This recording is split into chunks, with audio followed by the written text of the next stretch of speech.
Okay, we have April May Bellia in the building today, and I am very excited. I'm going to tell you, April, why I wanted to invite you on the podcast, and I should also tell our loyal early listeners, of course, as well. I was wanting to find some local, I thought I would start local with this venture of meeting some entrepreneurs in the world and nearby where I am to find out what's going on, who they are, what they're up to, and how they've created such incredible things. And whether it's a business, whether it's a product. And you were actually one of the first names that I had come across where I thought, And the reason for that was you were the creator of Granola Girl, which is my favorite cereal. And we were joking the other day because I have 4 bags of granola in my cupboard, but all of them except yours, because I didn't eat the ones I didn't like and I only ate yours. And I wish I had like the empty bag to prove that. But you're like, this guy is such a joker. He's got every kind but mine. So anyways, that was the original. I thought April would be the perfect person to have on. And I invited you. And then I wanted to prepare for the conversation and I wanted to learn a little bit more about you. And then as I started diving deeper and deeper and creeping you on Google and social media, and we were chatting about the lottery and all that good stuff on Facebook, I started to learn it was quite a bit of a rabbit hole to learn about everything that you're actually up to aside from that one product. So originally I thought we were talking, I didn't even eat breakfast yet because I thought we were talking cereal all day, but actually that's probably just going to be one small part of the conversation. So people probably listen to this because they don't want to hear me the whole time. They want to hear what our guests have to say. So I want to start just by tell us about you. If you want, tell us about Granola Girl. And even more importantly, I know that that's not the most recent thing. And then tell me what you're actually currently up to today. And then we'll time travel back from there a little bit. Thanks so much for the introduction, Joe. And you're right. My life kind of is a rabbit hole. And, you might just scratch the surface, but there's a lot more as you uncover another layer. There's another layer. And that's really, the complexity of everyone's life, right? We have these labels and titles and things that we're known for right off the bat. But I really believe everyone has a story and everyone has like a compelling story to tell, to share that we all can learn from. So now currently my title is Intuitive Life Purpose Coach and Spiritual Guide. And that is a title that even though, in my heart, I carried that title for many years, I could not come out with it. I could not talk about it as openly as I'm talking about it now. And so I guess maybe I hid behind this persona of being the founder of Granola Girl, being an entrepreneur, being a local woman in business. And a lot of my community, when I started Granola Girl, was based on that. It was like, what was my identity and who could people relate to? And no one can really relate to, like, what is even a spiritual guide? What is a life purpose coach? And I wasn't solid and clear enough in knowing exactly how I could present myself, which essentially is really the core of who I am, in a way that other people could accept it, hear it, and not have any judgment about it. Either that, or I just didn't care what people thought anymore. 100%. And I can so relate to not creating an incredible product like you did, but just what you're telling me in terms of essentially the labeling, I think that goes on to, and that begins with calling yourself a coach. There was a lot of, in the early days, I did not even like the term coach, and being a life coach, I didn't like calling myself that. And there was I've talked about on a couple episodes so far, when I was early in my journey, I also worked with entrepreneurs. I also worked with coaches. And a lot of that was about niching down what their focus was. And you know all about that world of how brutal that can be, of what's your niche, what's your why. We need to be more specific. And I find what I've learned myself is the what's important is what it is that, like you're saying, what's inside of you that you want to be doing. And sometimes that's very hard to label, like to say, like for what you do, and me also being a purpose coach. So I love having that, creating that collaboration and learning from you and learning from each other. And purpose is just such an important part of life. I think that's kind of this, that's the starting line of making sure we're traveling in the direction we want to go. And just in my life being lost for so many years, but that the labeling is very difficult because you're trying to express such an incredible thing of wanting to help people, wanting to make the world a better place. And it usually comes from a feeling. And when you try to say, you put that on a title, like I'm the, like a business name, it really has a heart. It's really difficult. I learned that as well. Exactly, because the title is pretty much putting yourself into a box. And we don't always fit in a box, or the box is square and we're a star. So how do you fit that all into a pretty package that people get right off the bat? But what I'm interested in is, planting a seed, maybe putting that title out there and having people get more curious and want to know more. Like, what does that mean exactly? Instead of just simply brushing it off, or like, I don't know what that means, I'm just gonna, swipe. Yeah. But to understand that there's so much more depth than simply a title. For sure. And there's like you said, there's a huge marketing component to it as well. If you want to be a successful coach and you say, I'm a life coach or a mindset coach, we do need to give people some context of what is that, or what do you do exactly? The word spiritual is a very interesting word to me, in the sense of, I have a very interesting background of small town, iron worker, roofer, surfer dude, partier, that I'm the biggest skeptic when it comes to things like, or I once was, coaching, spirituality, personal development, all of this stuff, that I've just completely changed my life drastically, where when I hear those words, I'm my own worst critic, I should say, in the sense of, who are you to say this, and what is that? But in my journey, your inner manly man is like so resistant. 100%, and I'm beating him down, and I'm becoming vulnerable, and it's a beautiful place to be. But last year during the pandemic, I'm in a mastermind, and I've been talking about this because a couple of the girls that I'm in the mastermind with, they're in a kind of a tough place right now in terms of figuring out what they want to do with their life and just not moving forward. They're kind of in a place of self-discovery. They're just stuck. Yeah. And we just had a very interesting conversation, because for me last year, for about 4 months, I was in that place of, the first couple of years in coaching, I did well and I was successful, but I was on a path that I knew I could travel, but it wasn't the one that was challenging me. So I kind of I built all these things and I was doing well, and then I hit the wall, and I kind of broke down, and I wanted to start from scratch. And it was a really hard 4 months, but it helped me to gain the clarity that I have, like the extreme clarity that I have today of exactly what I'm doing. And that's such an incredible feeling, but there's a very messy aspect to figuring that out. And a lot of people will say you have to have a breakdown to have a breakthrough. Ooh, right? I like it. Have you heard that yet? No, but I do love it. Yeah. Turn your mess into your message. There's so much. Yeah, it's all so true at the same time. But a big part of that journey for me last year was traveling the spiritual journey of, not religion as we know, and sometimes people may think that, but just personal discovery and learning about who I am and just unraveling that whole thing. So what a year ago, when I hear anything to do with spirituality, I would have looked at it with, a certain perspective. Now it was I thought it would be this kind of nice little fun journey you go down, but it's a vigorous, brutalizing path that, ripped me open. And by the end of it, I didn't even know who I was anymore. And it's very real, the shadow gives work you the and opposite of clarity. 100%. And so I've really gained a new appreciation for that and people who travel that path. And it's just so incredible for us.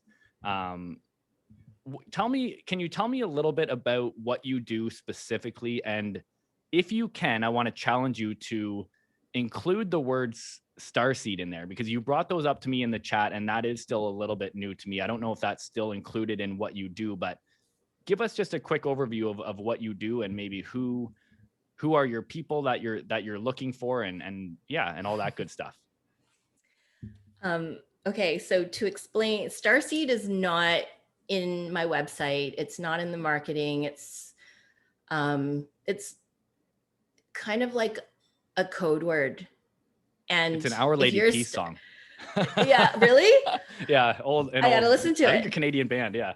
But yeah, sorry. So I think when I drop that Starseed, and you will either identify with it or it's just going to go right over your head. And so maybe subconsciously, you know, if you go to my Facebook page, it says Serendipity Collective, but there's a picture of the galaxy in the background. I'm working on a workbook right now, like a guidebook. And again, I'm going to put galaxies in it. And Starseed to me is people who recognize that, you know, we're a soul that lasts forever, and we're created in the stars, and we're made of stardust. And totally agree. Absolutely. Yeah. So when you have that understanding, you're like, you hear starseed, and I'm like, oh, I'm a starseed, and I'm going to find out what that means. Okay. So, that just brought the whole thing together for me. Yeah. So now you're curious, and now you're going to go down another rabbit hole. And the more you read, I'm the done more with you're rabbit going holes. No, it never ends. Sorry, yeah, Joe. I know, it's true. You're right. Absolutely. So once you go there and you have this knowing, it really just connects the dots, right? And I don't want to use that loosely, because, you know, you're going to hear terms like the universe has your back. Declare it to the universe. I have these models called the universal algorithm, and how to co-create with the universe. Well, if you can accept and understand that you are a star seed flying on this giant rock in an infinite cosmic universe, then you will understand that the entire universe resides within you. You are not just, you know, a piece of skin on a giant rock traveling, but that the place that we're traveling is actually within us. So, and yeah, I love it. No, I absolutely love it. I agree with everything you're saying 100%. And one of the things I love about talking to people who may be even in a similar area as I am is how different our messages are, and also how different people's audiences are. So, I mean, when I heard Starseed, I thought, you know, it rings a bell to me. I want to learn more about it. But just the way that maybe I approach in my messaging with purpose, and if it's about potential and performance and pushing forward, as opposed to, like, it's just so incredible to hear two different things. But I totally agree 100%. Like, when you take everything down to the smallest level, it's all the same particle, and it's what has created this universe, and it's what we are. And I think and that oneness, you know, that concept of we are one, that's also really hard to grasp, because it's so simple in its wording, but again, could mean so many different things for different people. Yeah. You know, people will say we're all the same color inside, right? Diversity, inclusion, all things like that. But I'm like, if we're all made of stardust, then we all come from one place, which is vast and eternal. Yeah. And infinite.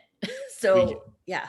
We can probably you and I could probably just sit here and geek out, like go down like the whole purpose rabbit hole. But, you know, my thoughts are, there is this thing in, and however you can take it on any level. I don't push spirituality or religion on anyone, or how we got here, or if there's a creator. I do say it is incredible how meticulously designed the universe is. Like, you have to kind of question, even from a science backed and mathematical perspective, of just when you look at it, how beautifully designed the universe is, that you have to kind of think we're here for a reason. Like, if, you know, I use the analogy of when bees nearly went extinct, something so little have such a major impact, that at the top of the food chain, we have to consider that we have a role here to play. And, you know, whatever that is, whoever put us here, you know, there's so many questions, but there must be something. And I agree with like the meat suit term in a sense of, I feel like we're all these, whatever it might be, let's stay like stardust or starseed, like just something, and it's very free. But I do, and this, some people might listen to this and be totally off the rails. They get a little bit of everything on this podcast, so I hope they're open-minded. They're going to unsubscribe at this point. Yeah, but who cares? But I think there's a reason why there's a certain amount of us who have been contained within a body. And if you are this shape of stardust or star form, you can't communicate. You can't talk to other people. You can't physically do anything. So I feel like there's some aspect of, there's a reason why we've been contained into this uniform that gives us an ability to move and to talk to other people and create and speak. And the whole secret is speak the human language, and what are we doing, and figuring that out. Well, which is, it's kind of like Jesus. Okay. And I know we're not bringing religion into this, and this is taking on a whole other tangent, but it's like, if Jesus is the form of God, how could people relate to him if he was on earth as God? He had to take the form of human so that people would listen and connect and understand, and he would have to go through the same kind of suffering that other humans did. Otherwise, no one would listen, or people would think he was crazy. Yeah. So I also want to say, in using this kind of terminology, we're really weeding out the people who just don't subscribe, right? Like, if you don't get it, you're not someone that I want to work with, because I am interested in working with people who are open, who are, waking up, who are going down this path without having to start from the beginning, or without having to get them to that level. There's already got to be this opening. And those are the people that I want to work with. Right. That show up when you're ready, or show up. You show up when they're ready. Yep. No, that makes total sense. The student is ready. The teacher appears. Yeah, that is one I know. Conversely. Yeah. Right. The teacher is ready when the student appears. When people started asking me more questions, I was like, oh, could I teach this? Could I mentor someone? Could I be their guide if they're I call it like, someone is entering a haunted house and they have no idea what's going to come up around the corner. It could be scary. They're going to be surprised or like shocked. But when there's a guide there who's been through that, who can hold their hand and say, okay, heads up, this is going to be coming up. It's going to be painful. It could be scary, but I'm going to be right here with you. So then that haunted house is not as scary as they originally thought. Right. It's I'm just laughing in my head right now. I'm making a few jokes in the earlier podcast that the listeners are going to be my mom and my sister.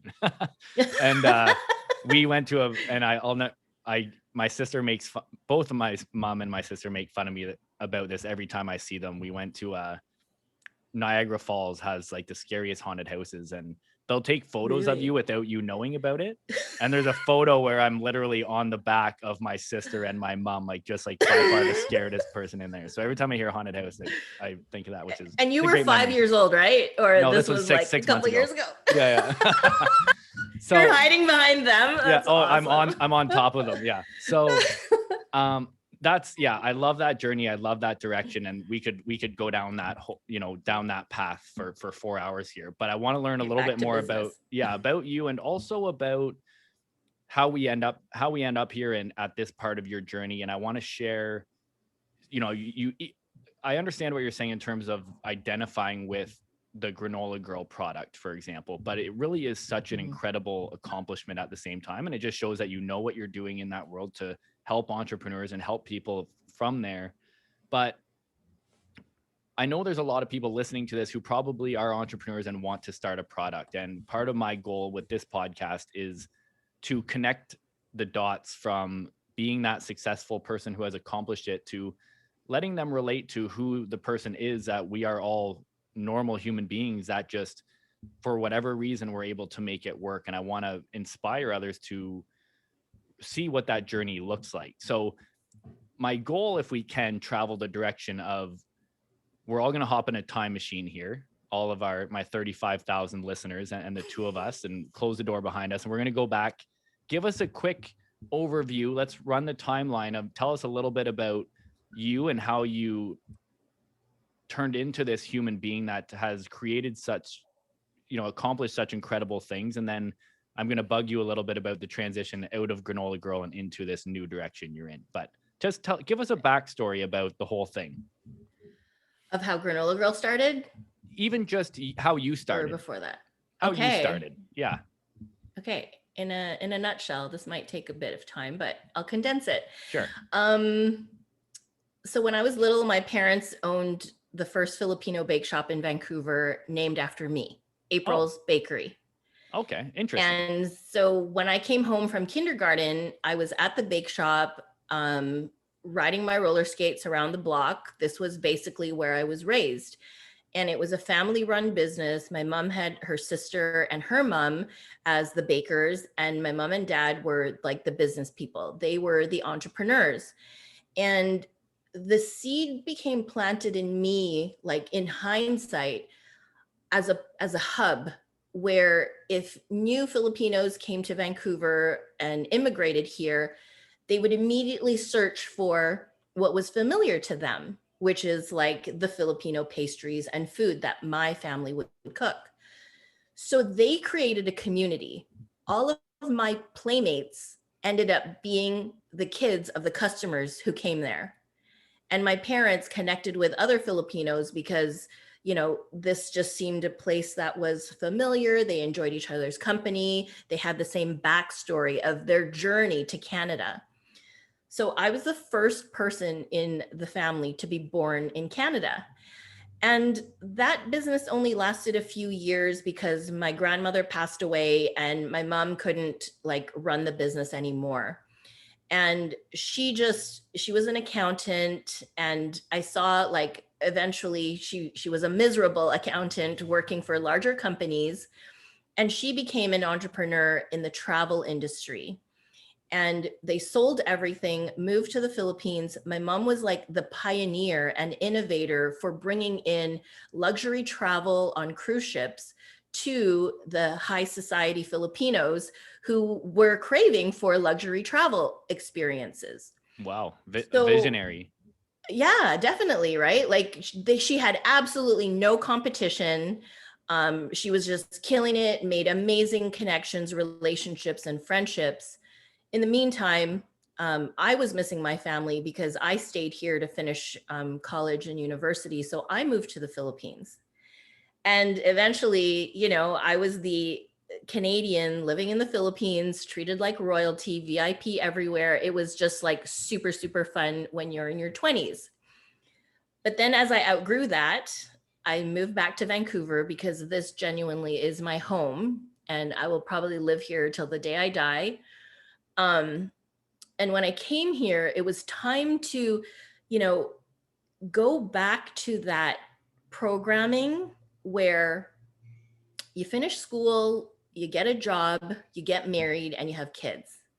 So that was my timeline. And that was really all that I knew. Now I'm looking at, women in their 20s and 30s who are postponing that timeline to start on their careers or to get stable in their careers and their jobs and be independent. And for me, I just felt, I don't think that was an option. But anyways, I did get married very soon after I arrived, met my husband, had 3 kids right away, back to back, 3 kids in 4 years before I was 30. And it was also the time when maternity leave in Vancouver was extended to 1 year. So can you imagine a mom being at home for 1 year with her kids? How likely are we to go back to work? Not very likely. So this is a time to dream, to create, to figure out how can I create an income and still be at home with my family. So I started baking wedding cakes, and I thought, this is something that I'm good at, and this is something I love. So I created a home-based wedding cake business, which evolved into a more healthy everyday product. I'm just going to put a footnote here. Something I love and something I'm good at. Yes. Because I just talked about that, in purpose of the 2 of the defining factors of, figuring out what you want to do is what are your gifts and what do you enjoy doing? So sorry, I just had to put a highlight on that. That is definitely 2 questions you want to ask when you're going to create something. right? And those are the first two steps to, find your ikigai, like the art of being. So when you can merge those two, the intersection of those is beginning to find your purpose. The next level would be, what does the world need and what can I get paid for? But at this point, I was just a creative person at home raising kids who wanted to make a little extra cash. And I did it. And I met amazing entrepreneurs and other community members in the wedding industry through the creation of my cakes, which I did for 12 years. And then I just feel like I outgrew that. And, there was a lot more competition in the wedding industry, in the wedding cake industry. There was a lot more bigger, better talent out there that I didn't actually want to compete with. So I said, what else can I do?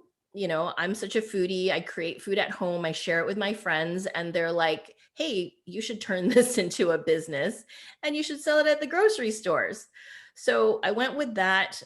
My friend gave me a name. She's like, yeah, you should call yourself Granola Girl. Like, these are all very unstrategic. This is just organic conversations that you're having with people who love and care about you and plant ideas. This is exactly why I love this conversation. First of all, just to be able to hear your story, like knowing I don't know you and granola, I know this product, but to hear the whole backstory is always, I'm always like, I just fall in love with that, with every person I talk to, but also just the whole point of this show of exactly this, of you telling me that it doesn't have to be this whole thing necessarily where since the day I was born, I was going to be Granola Girl. Like, no. Oh, your sound just cut out for a sec, Joe. I don't hear you. Oh, I got so excited. I muted myself. You pressed the button. I'm still learning how to use. That's why I'm always like moving this thing around, but it's, hopefully we have a lot more listeners and viewers, because I'm still like, where do my hands go? Oh yeah, don't touch the mic, Joe. Yeah.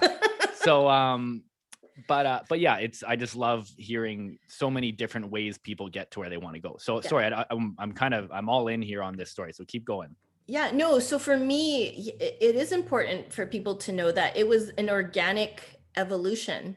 Like, I didn't go to school thinking I'm going to be an entrepreneur.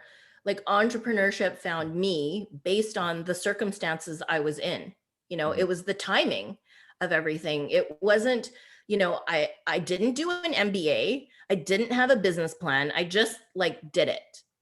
And I learned along the way. And if people think, whether that's smart or not, I see the phases of business and what is being taught out there in schools.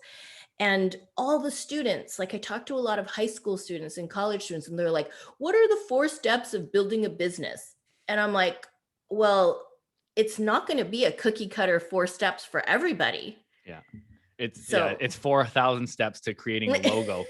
Yeah, exactly. Where do you need help? I want to, sometimes I say something and then my brain catches up a few minutes later and I feel like I want to go back and correct that. And I just want to say, and I don't think I gave this impression, but just to clarify, I don't want to discredit the direct, like the way that you did what you did, especially in the sense of, I spoke about my sister once already, but I have 2 young nephews. I think they're going to yell at me if I don't get the age right. I think 9, I want to say 9 and 6. And she's an entrepreneur, and she's in the same type of world as what we do with working with people. And to raising children, raising young, she has two young boys, and to see that it is 5 full-time jobs. You do not get 10 seconds of your own time. And it's just seeing that it's so incredible. So the fact that people like you and people like her and anyone who, is, you kind of say, well, I'm not working and I'm at home, but I know what that involves. Oh, That's not just you're hanging out on the couch. Yeah. You're working. I'm not eating bonbons. Yeah.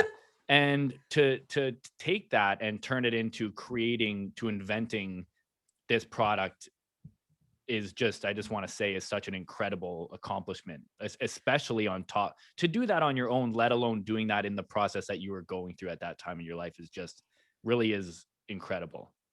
Okay. And I have to add to this, because this is giving props to all mothers out there, right? it was a huge struggle, and I had to get help, and I was supported by family. And there was a day that I woke up and I thought, I'm not just a mom. I'm a creative individual with an identity, and I need to connect with other people who can fill that cup of mine. Oh, wow. Because as much as I loved being a mom and I was great at being a mom, it wasn't the whole of who I am.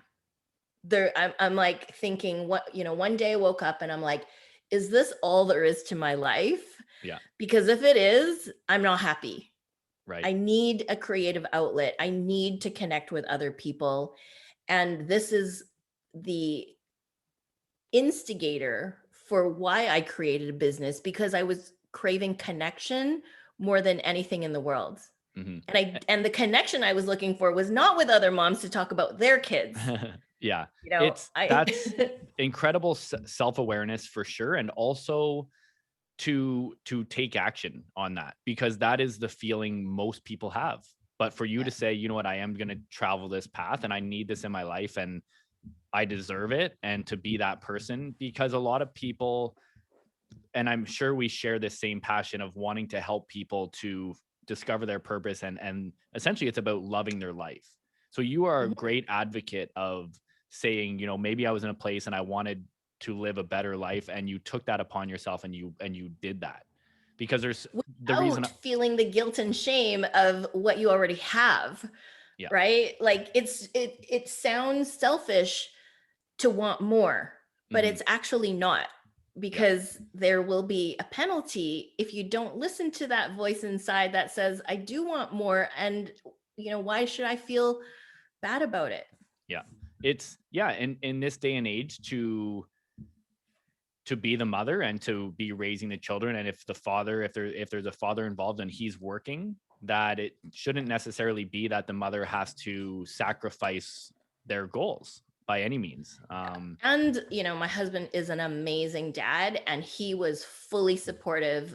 He didn't just like leave the task to me. In fact, he picked up a lot of the duties when I was in my low points. I mean, I went through postpartum depression. I didn't have the energy to take care of myself, let alone the family. And he really stepped up. So again, there's not many people who have that situation, but yeah, I just don't want to say or take all the credit for it, for sure. Yeah. It's with anything in life, we learn that it's whether we even see it there's something guiding us and helping us, and there are people involved, but we need support. It's not a one person show. Yeah, sure. 100%. And there's something just speaking to me in a huge number in that, of working with other mothers who have that drive and that creativity and that hunger.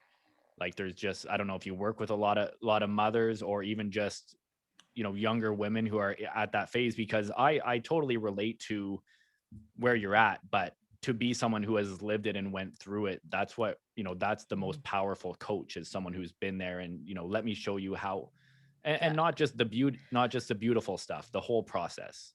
But this is why they have awards for mompreneurs, right? To recognize that we're not like just entrepreneurs. We're literally in a category of our own 100%. because we understand, and you understand, that there's a lot more to just, building a business and all of the behind the scenes things that go on. Because people are like, I don't even have kids and I feel overwhelmed. And or people will be like, I have one kid, and I'm like, I had 3 kids.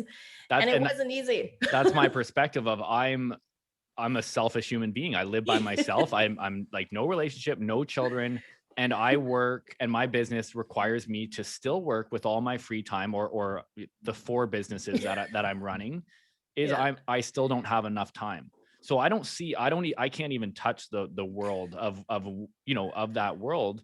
That's why I would never be the guy who says I can coach you in this area, because as much as I can appreciate it, I can't truly ever understand it. But I do know, just being an entrepreneur, how much time and how hard that is. For me to add any other element in my life I wouldn't be able to do it. So the people who are doing that and accomplishing it are way stronger and entrepreneurial than I ever would be, for sure. And okay, like we can just layer upon layer this, but even if, you know, you are an individual with 10 businesses, or a mom with one kid or no kids, or a single person, I want people to know that there's always time to do the things that need to get done. And so whether you're balancing your day, you know, I agree with you. There isn't enough time in the day. It's like one day should be 72 hours so that we could do everything we do. But I'm like, well, tomorrow's another day. And what can you put off for tomorrow that you can kind of delegate, or doesn't need to be done today, or right now, or yesterday? Yeah, I've been thinking a lot on that concept as well. You know, of course, on one side of it, there's not enough hours in the day, but on the other side, if you are productive for 2 hours, sometimes that is enough. So, you know, we use that as an excuse a lot of times, but if you are organized and you're productive and you set it and it's a priority, like you said, that's by far the most important. Like, we do what we want to do. We always find time for that. So I totally agree. I think I actually think the concept of never having enough time, I think we use that as an excuse a lot of times, but I'm not going to go there with mothers, because I see that. And that is, you know, having children hanging on your leg, and I want this, I get it. So anyways, to move forward a little bit here, I don't know if I actually missed this part. What was the transition from cakes to granola? Okay. Yeah. So cakes is obviously, like, weddings are seasonal, you know, they happen mostly in summertime and on weekends. And as my kids were growing up, they were going to school full time, and all I had with them was evenings and weekends. And summertime was for holidays. And I was like, you know, that's kind of my busiest time. So we wouldn't really go on long extended holidays because that would be my wedding season. And I felt like I was going to start missing out on the family fun and the family activities if I continued down this path. And I really feel it just had run its course. So my next thought was, what can I create so that my work day ends at 3? I can pick up my kids, go home and make dinner, and spend time with my family in the evenings instead of meeting with wedding clients in the evenings, right? Like, my home was the place where they came. And I didn't want to use my home as that meeting place anymore, because it was family time. So I had the granola, you know, in the back pocket. And I was like, why don't we explore this? So how did you have it in the back? Like, is it like, do you like, so if I understand correctly, you are great at baking cakes, and that was the job, right? And that was so what am I good at? So, but how, like, do you also make granola, or is this No, different? There's a whole other story around this. Okay. So at the time, I was seeing a personal trainer who was teaching me about healthier eating and reducing sugar and having more wholesome foods. And superfoods was at that time the buzzword. So he goes, hey, you're the best baker I know. I want to challenge you to create like an amazing post-workout snack or bar using hemp hearts and goji berries. Oh, wow. You know, and at that time, like, nobody knew what hemp hearts were. And he's like, there's more protein in hemp hearts than like a hamburger or a steak, and more omega-3s. And, you know, this is what people should be eating every day. And it wasn't even easily accessible. And goji berries, they were like, you know, more vitamin C and antioxidants than cranberries. Like, this is the new superfruit.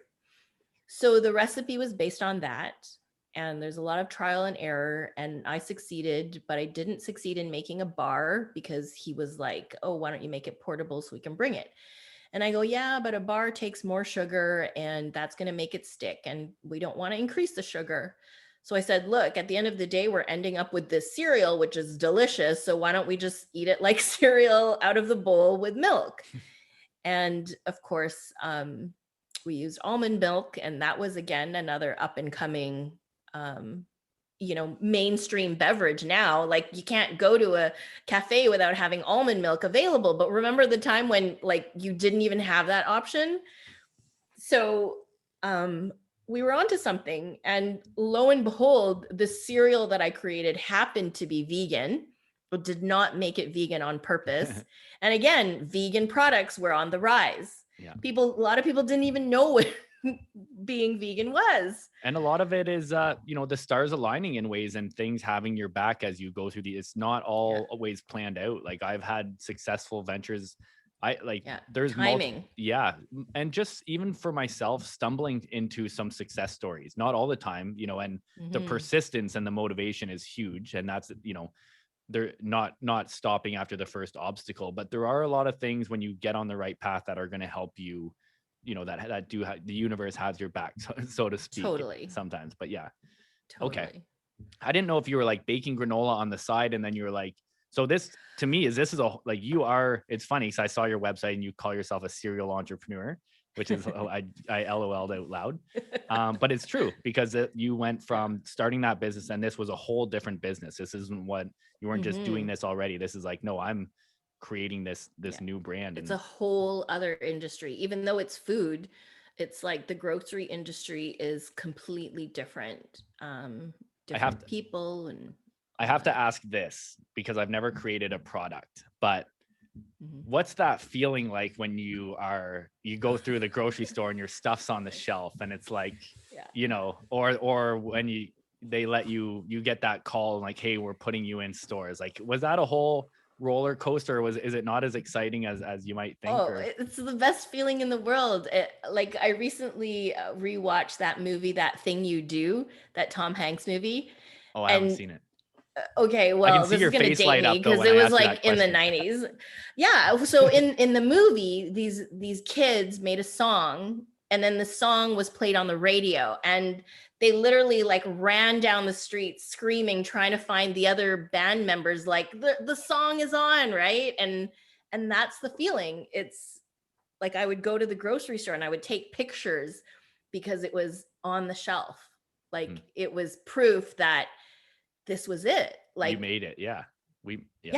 And I didn't care that it didn't explode into like 1,000 stores. I was like, it was in one store and that was enough. Like that was so cool.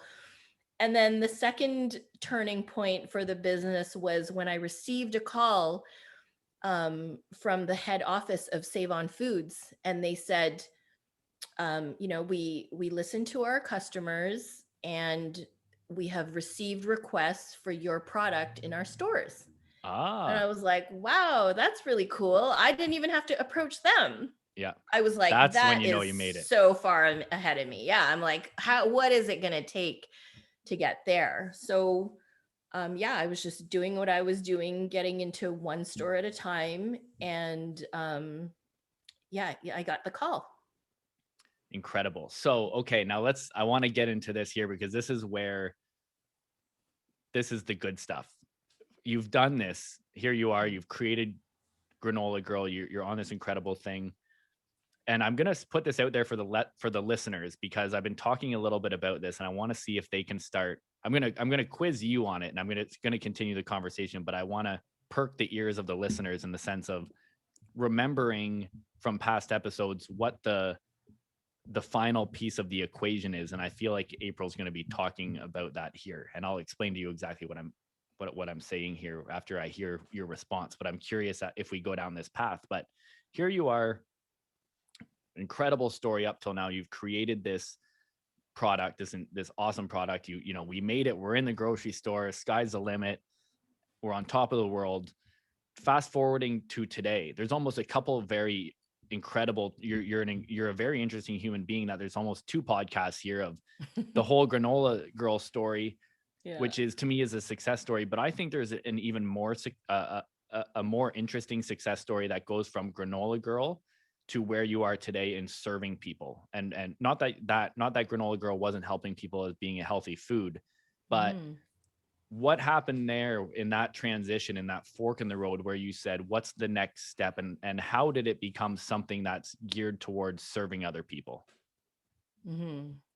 So on the bag of granola, and I have it right here. Let's see. Give us a close up. Yeah. You can read the story. It says on the back, there's a whole lot of love inside and food for your soul.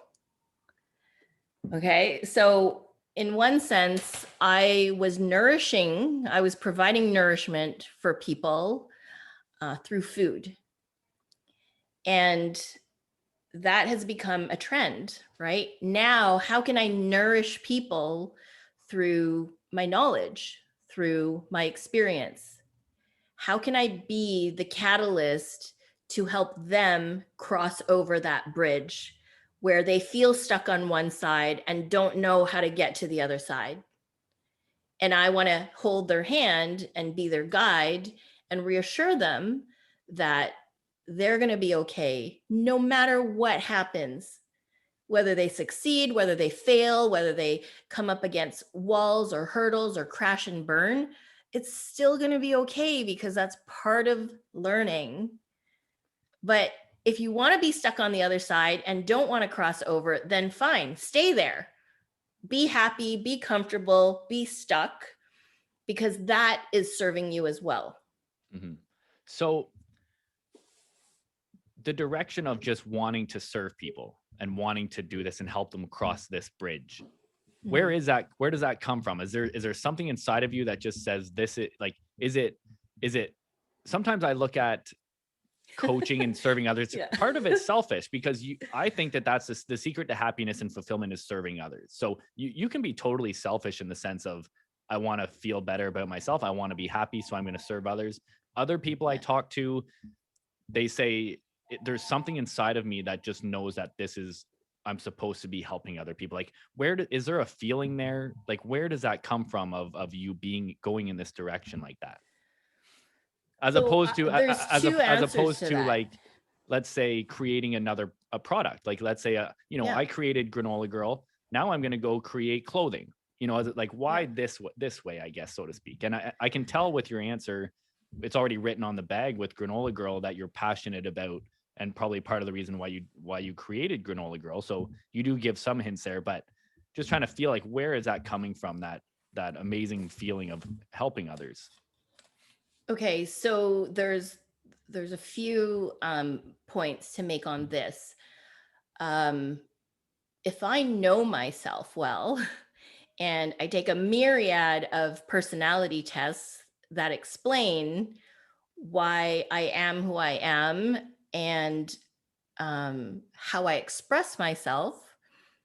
The Enneagram, if you're familiar with that, Enneagram calls me the enthusiast. So naturally, nobody is telling me you need to like promote this.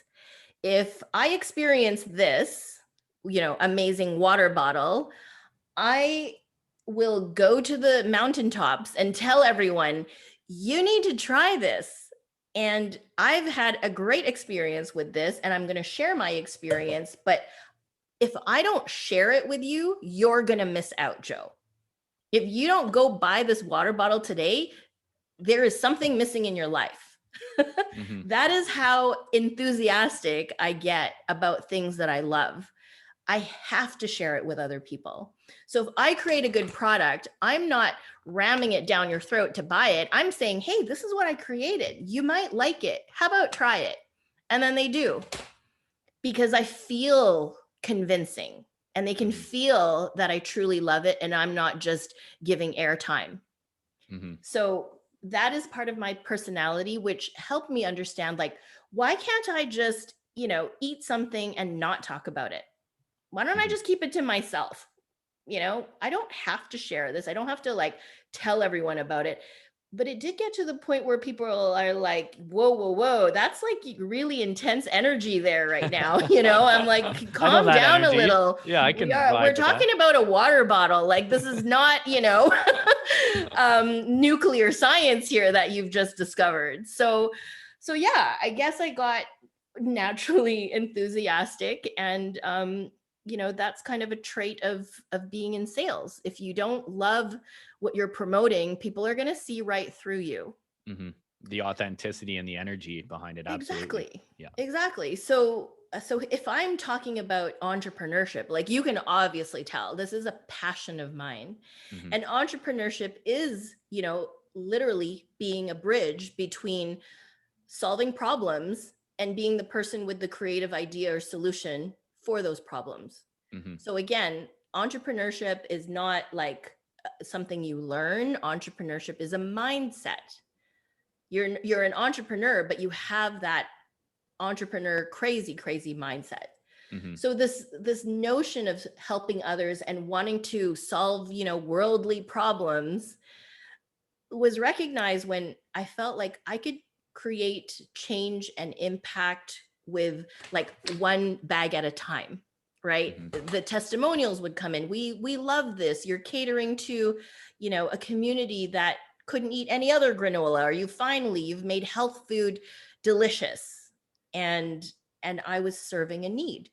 So of course, the more positive feedback you get, the more this fuels you to keep going. And even on those tough days when you don't feel like going, people are like, we need this in our lives. Please, continue. So, and I know myself, I am one of those people whose love languages is words of affirmation. And if people keep giving me that affirmation, that is motivation enough for me to keep going.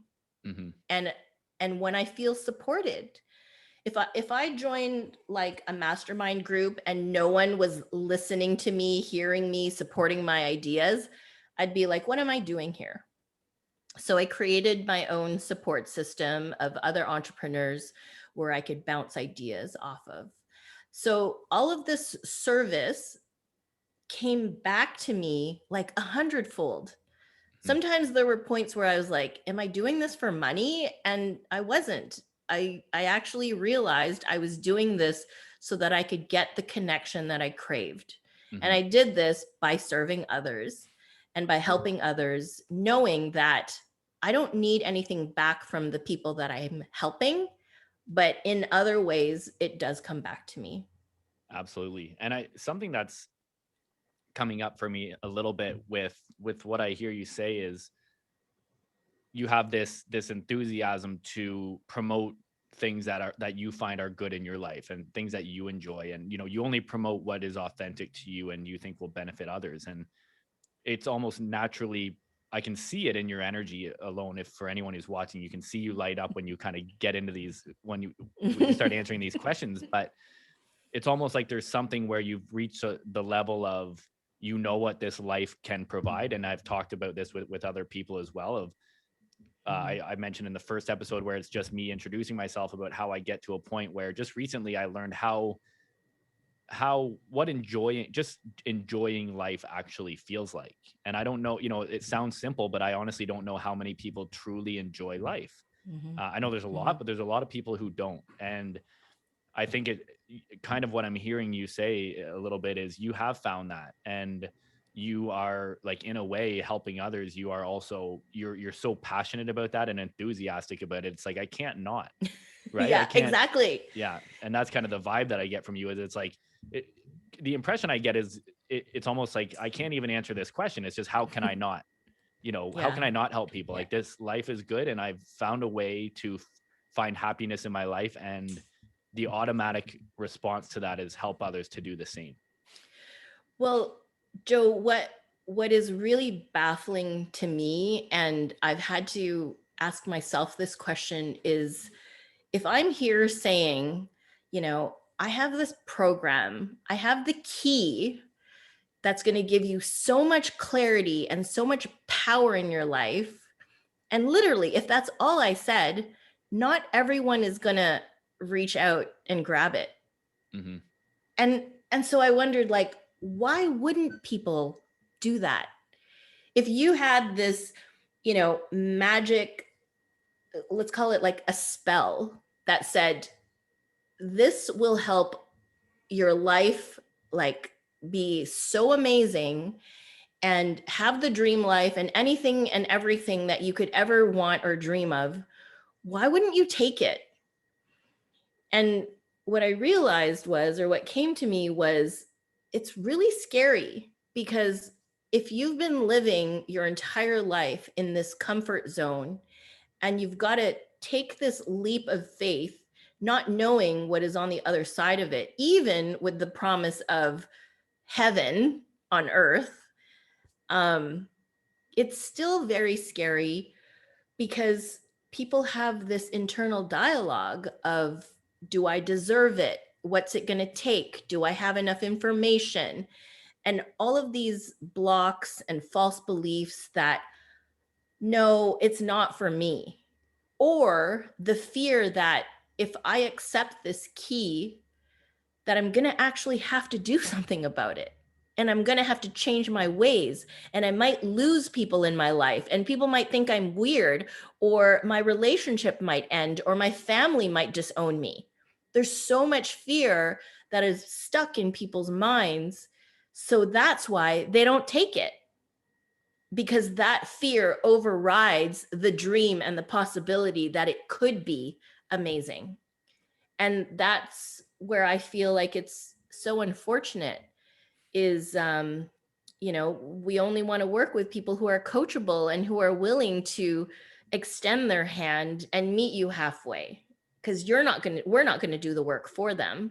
Mm-hmm. They're just going to have to say, yes, I accept. Yeah. And, to get to that point, and again, in a recent conversation about how I think and from my own personal experience, we have to get to a place personally where the desire to change becomes greater than the desire to stay the same. So you have to be ready. And you make such a great point. And there's so many reasons, I think, not to discredit anyone for maybe not taking action, but from how we think, how our brains work. Like I wrote a whole book, and I just listened to the War of Art, and he talks, and I'm trying to. The Art of War. No, this is actually it's a different one. Yeah. But it talks about procrastination and resistance, and it's for writers, but it works like it's a bestseller for entrepreneurs. And yeah. I hope I'm saying this correctly. I want to say Stephen Pressfield's the author, but he talks about having written 2 books and then like at 99% just threw them both in the bin. I did that with a book about mindset and how I think, and this is one of, I think, a million reasons for why people might not move forward. I think there's a lot of, there's so many reasons for it, but I'd love to know. This one in particular, my thoughts are that our brain isn't built for growth. It's built to protect us. And I think it's Joseph Murphy. I've read a lot of his work, who's great about the mind and the brain and how the brain works, and you are not your brain. And I think there's a battle between our higher self and our brain, because when we want to grow, we're pushing out of the comfort zone, and the brain, that scares the brain, and it wants to keep us comfortable. It doesn't see that we're wanting to become better human beings. And that's where a lot of self-sabotage comes in, and the very powerful self-limiting beliefs. And I think overcoming that mindset is extremely important. Having people who are like, I'm an licensed NLP practitioner. So I like coaching people, it's powerful to help them see that perspective of it. Like there's nothing wrong with you, and almost setting them up ahead of time that as we embark on this journey together, you're going to face resistance. And this is simply meaning that you're progressing. You are stepping out of your comfort zone, which is where you want to go. And your brain doesn't like that because the unknown is scary. Even though it's beautiful, it's scary. So it's going to, it's not going to beat you up when you and I are on the phone on a coaching call, having a great conversation. It's going to be on Sunday night in between. Absolutely. When you're totally beat down, and then, don't worry about waking up and exercising or whatever. It's going to get you when you're low. Yeah. And so that's been a big one that I've been learning, is mindset and how to overcome that. And I also believe in the timing of things, right? Yeah.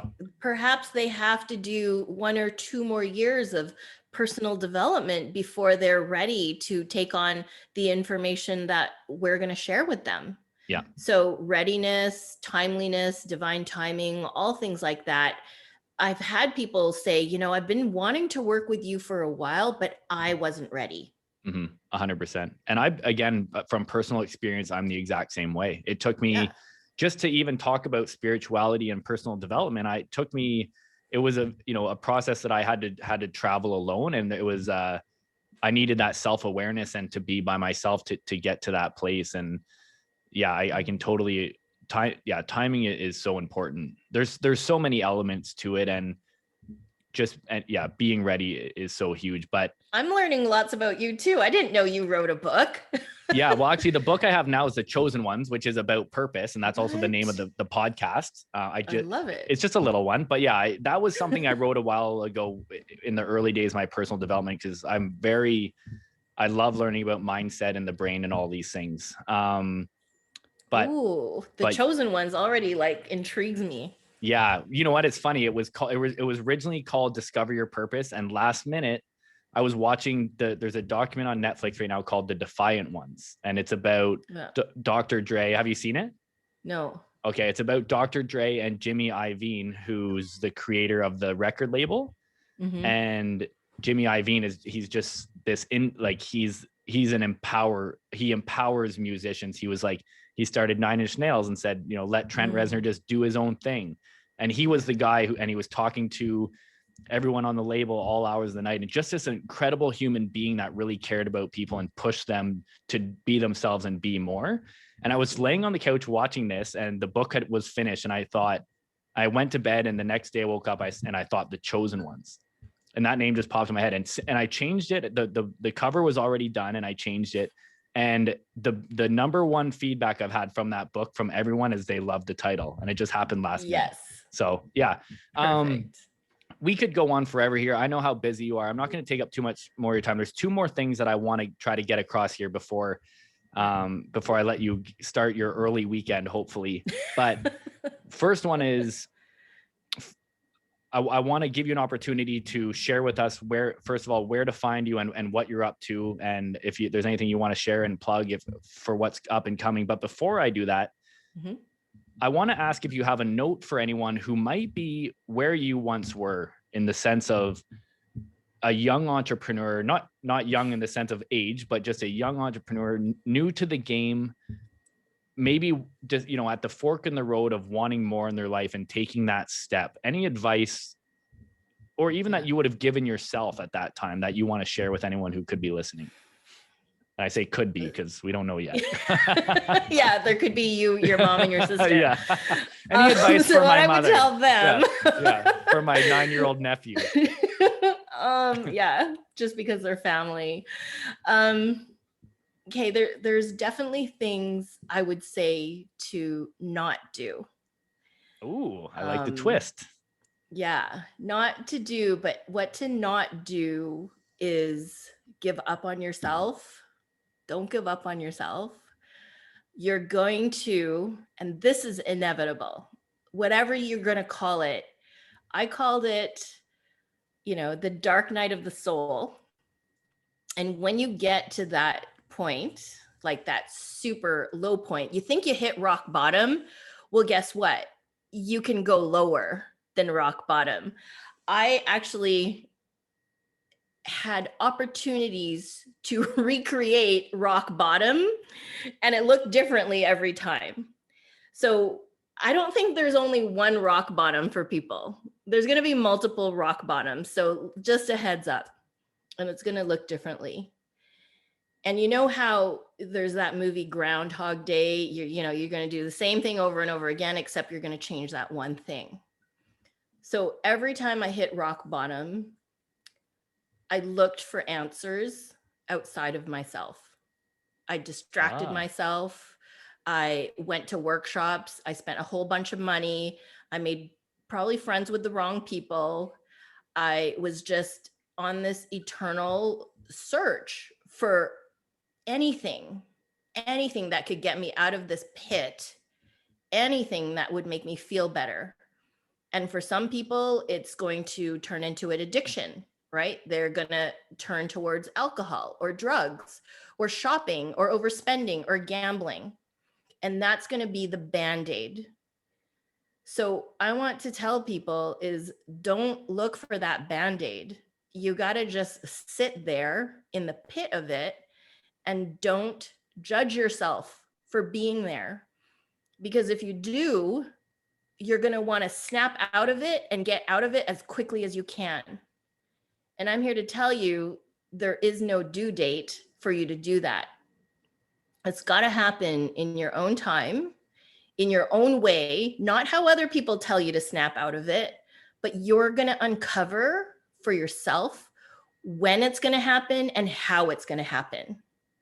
And all of these answers are going to be internal. All of the answers that you're looking for outside of yourselves, in drugs, in alcohol, in addictions, is not sustainable. It's going to lead you to a darker place. So here's what you do instead of doing all that. You sit there and you sit in the shit and you sit in the mud until you are okay with being there. When you can tell yourself, I'm in this place, it sucks, and I'm going to be okay. And when you are in that stillness, in the bottom of the valley of fear, in the valley of darkness, the answer on what to do next is going to come to you. And I just talked about this yesterday. I said, imagine you are in this really dark place, and this happens to be at a rock concert. And I can tell you love music. So if you're at a Nine Inch Nails rock concert, no, that's a bad analogy because it wouldn't happen, right? No, it would. Absolutely, it would. Yeah, I'm okay, going with I'm it. thinking of another. I'm thinking of another rock star that is no longer there, so you wouldn't be at that concert. Okay, so imagine your Nine Inch Nails concert, and you're feeling like horrible, and there's a little voice inside that's way back at the arena in the Coliseum trying to tell you how to get out of this dark pit. Mm-hmm. And you're like, I can't even hear it. I'm so distracted by all this noise, by the other people bumping against me, and all of these like shiny objects that are keeping me from hearing that voice way in the back of the room that's trying to tell me something. So you're already in the pit. It's quiet. Start listening. Start listening to that guidance. Start listening to that inner voice, whether it's the voice of God, whether it's the voice of the universe, whether it's the voice of your higher self. Maybe it's an angel. Who knows? But it's going to be soft and quiet as a whisper. And the only way you can hear that whisper is when you get quiet and you get still. And then you're going to feel okay. You're not going to judge yourself in this place that you're in, and you're like going to stop beating yourself up for getting you there in the first place. Then you're going to take inspired action. And that action is not going to become from a place of distraction or running away or sweeping it under the rug. It's going to come from a place of inspiration, and you're going to feel it in your body, and it's going to motivate you to get out of bed on those days you don't want to get out and actually do something about it. Wow. And this is how you respond. It's going to lead you to the right place, the right people, the bookstore. Books are going to fly off the shelf. Serendipity is going to be working at its finest, synchronicity, the universal algorithms. It's going to respond because you took that first step. That is fantastic. That is such incredible advice. As you were saying that, I could relate it to my own, to what I have recently went through, and have learned that to everything that you said to be very true, in the sense of not even looking from, like you mentioned, drugs and alcohol. And I learned those same lessons of distracting myself with those things for pretty much my entire life, until I just said on the last podcast, I feel like I'm 3 years old because it's been 3 years of learning who I am. And it was 30 years of distraction and not paying attention to my emotions and what I want as a human being and all these things. Yeah, unhealthy distractions. Super unhealthy distractions. Now, I also want to say the same thing about the inner voice and the intuition from just quickly from my experience with personal development, which was, and essentially giving that, how to give my inner voice a little bit more room to speak, because my first couple of years into personal development, I buried myself, as most people do. Tony Robbins was my, the first book and the first podcast. And then I got licensed as an NLP practitioner, certified CBT practitioner, certified life coach, all these different positive psychology practitioner. Like I just, that addictive personality, I put it into something good, and I went off the rails. Now, it got to a point where one day, and I won't forget this, I was taking online courses, I had 3 or 4 books. I was reading a book a week for almost a year. And one day I was reading a book. Actually, I was listening to a book in the car, and I was heading downtown, and I stopped. I grabbed the phone and I turned it off, and I said, I don't need it anymore. And what I had realized was, I knew that everything was already inside of me. And I had to get to a point where I heard these things so many times that it gave me the confidence. The whole time, by looking outward for these other things, what I was doing was I was building confidence in myself to trust my own intuition. And eventually now I'm at a point where I don't do, like when I was just saying, like, I don't really go down rabbit. I know there's a whole nother world ahead of me where I will be back in that place. But currently I don't read a lot of books. I'm always reading a book, but just, mostly out of fun. But I don't really do the online courses, because the answers that I need are in me, and I need to sit in meditation. I need to drive. I need to go for early morning walks, and I need to ask myself the questions, because we have to be authentic with how we do things. And I can't do something a way that's I hear how someone else does it in a book. And I think the big secret is, with anything, sales, marketing, our purpose, only we know the answer to these things, and we have to do it in a way that feels right to us. And people feel that. You can try to lie. If you cold call people and you're not a cold caller, people feel that. If you cold call and you love talking to people on the phone, then you're going to sell anything. So it's really about finding that inner voice. And I just really respect you saying that, because that's held up so true in my own life. So that is incredible advice for someone. Now, we got to wrap this thing up here. You're giving me the look of like, hey, you said this was going to be an hour. No, Joe, I have nothing else scheduled. Funny enough, my afternoon opened up, and I can't even express how valuable this opportunity is. Like, first of all, I'm so honored to be your first guest, because that's huge, because you had a sea of people to choose from. But it's an opportunity to introduce myself from a new light.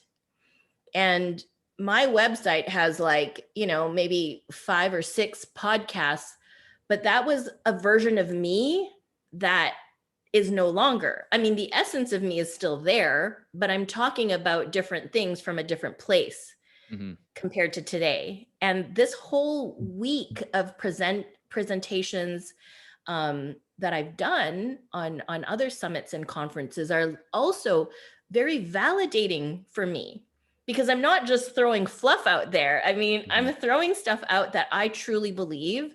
And if it lands for people, and if you agree with it, this is also encouragement for me to keep doing what I do. So, it's a two-way street, Joe. Don't think that. And we all need that. I mean, the most successful and confident people in the world, everyone has self-limiting beliefs, and they have times where they need that reassurance from people. And no, there isn't one person who doesn't need that. No, I totally understand what you're saying about that. And there was something you had mentioned something, and it stuck out for me perfectly, and now I'm trying to remember, but that happens. Something about just having this opportunity to kind of share yourself from this perspective. This was it. That I spent, and going back to the whole niching down and what's your why, and you have to be more specific and more specific. Again, when I listened to myself and what was important to me, I realized I can't put myself in a title. I tried to be a performance coach. I tried to be a purpose coach. I tried to be a transformation coach. I tried to be these things, but there's no title that fit me. And now when I feel like I'm thriving and the happiest and most passionate I've ever been, I'm volunteering, I'm youth coaching, I'm purpose coaching, I'm involved in activism. And it's like, my purpose is the same with making an impact and helping people, but I'm doing that in so many different ways. And I think one of the ways that I found or I should say maybe clients have found very refreshing in one of the approaches I take is I totally throw away the whole fit the template idea. And it's all about you. If you don't have to have a specific niche. You can be a complex individual. You can be passionate about real estate and coaching and activism and baseball and baking and if that's you, it's all about where who you are and if you are specific, fantastic. If you're not, don't put yourself in that place.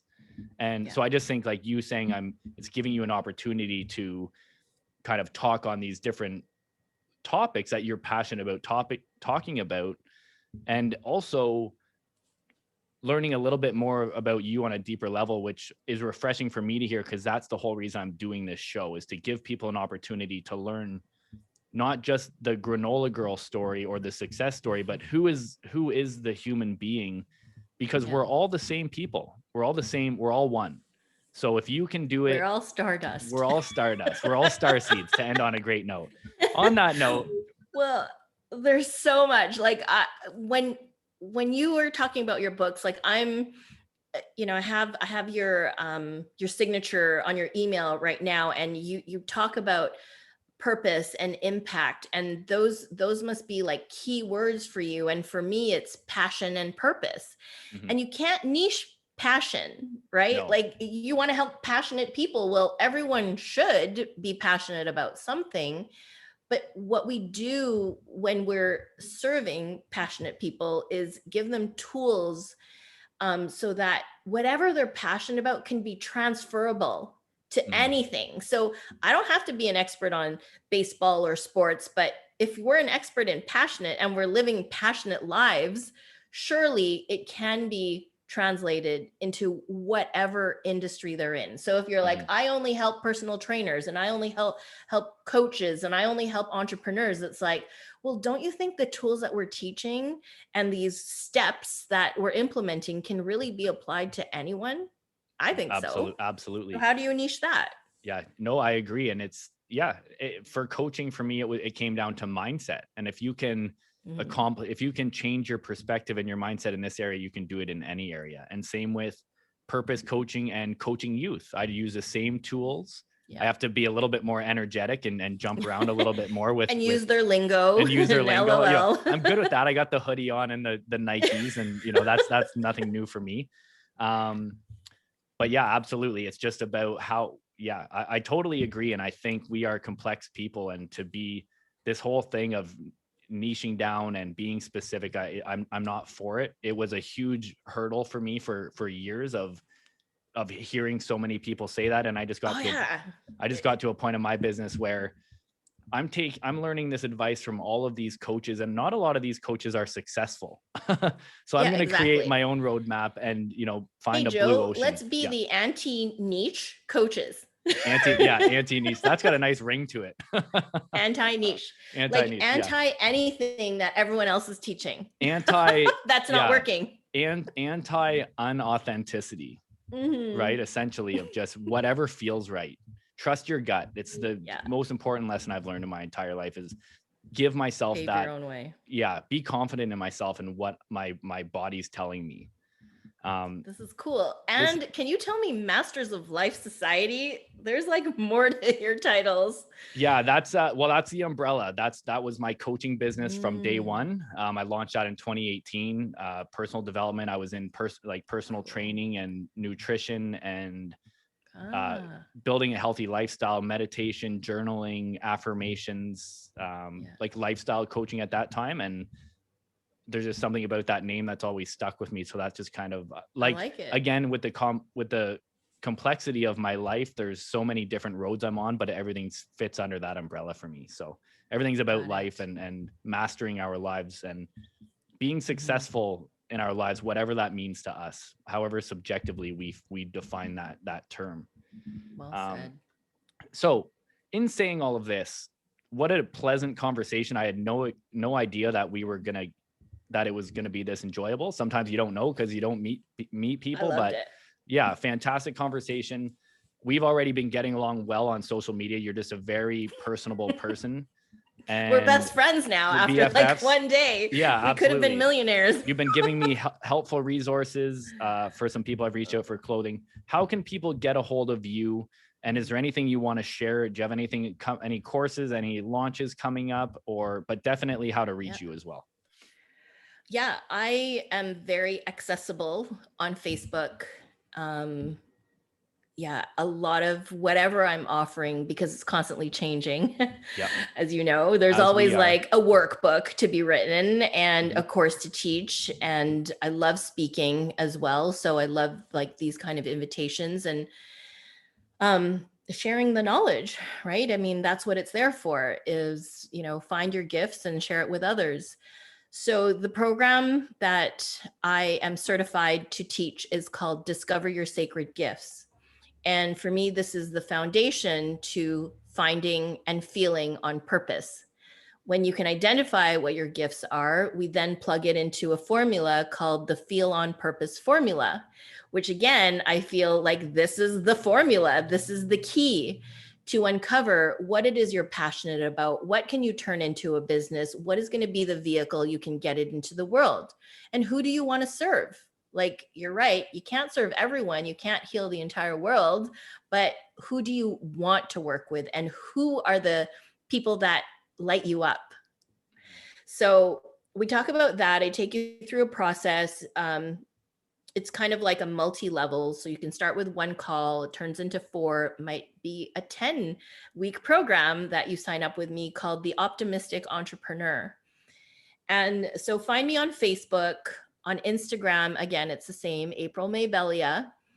But I also created this Instagram account just full of positivity, positive quotes, and optimism. So when you are, needing a little bit of perk in your life, follow the Optimistic Soul, and your feed will be just, these positive quotes to help you keep going. And know that there is support out there, and you don't have to do this alone.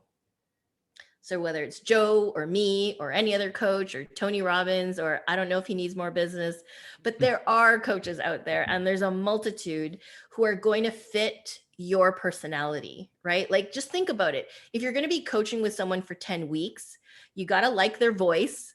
You got to like their personality. You want to be looking forward to the calls and not be like, oh no, I have to listen for an hour. Because, sometimes maybe even the tone isn't a match. And that's okay too. To reject someone because the energy is not meeting yours is okay. And I don't take any hard feelings over that. In fact, I understand, because that's probably a person who I'm not meant to work with. But for those who feel this pull and attraction to, I like what she's saying, I like how she says it, I like the energy she brings to the call and the enthusiasm that I might need in my life, then we know it's a match. Incredible. I think it's a feeling. Yeah, it absolutely is. And we all have our own audience. And exactly. I totally. And I'm not for everyone, right? Perhaps I'm a little too optimistic. And I've been told that. So I'm not going to tone it down to fit other people, but other people definitely need to be uplifted too. Yeah. Okay. So April May Bellia on Facebook. Is that right? Yes. Okay. And Instagram, Optimistic Soul. And Mystic, the Optimistic Soul. Yeah. The Optimistic Soul, with Mystic is an MYSTIC. You have the names. Yeah. Mystical element there. And I've got a book coming out. I've co-authored a book called Pursuit 365 that's coming out on International Women's Day on March 8th. And that's 365 stories of 365 other Canadian women in 365 words. So, we'll put a link to that, or I'll definitely be promoting it. But good things to come, Joe. I'm excited for both of us. Absolutely. It's been a real pleasure. Well, I know I'm going to be following up with you as soon as we turn this recording off here. Thank you so much for your time. I really appreciate it. you have such an incredible and journey ahead of you, and you've just accomplished such great things, and make sure you're sharing that wisdom with all of us. We need to hear that stuff. So thank you very much. Thank you. Thank you everyone for listening. We will talk to you later. Ciao. Bye for now. Okay, I'm just going to hang up the recording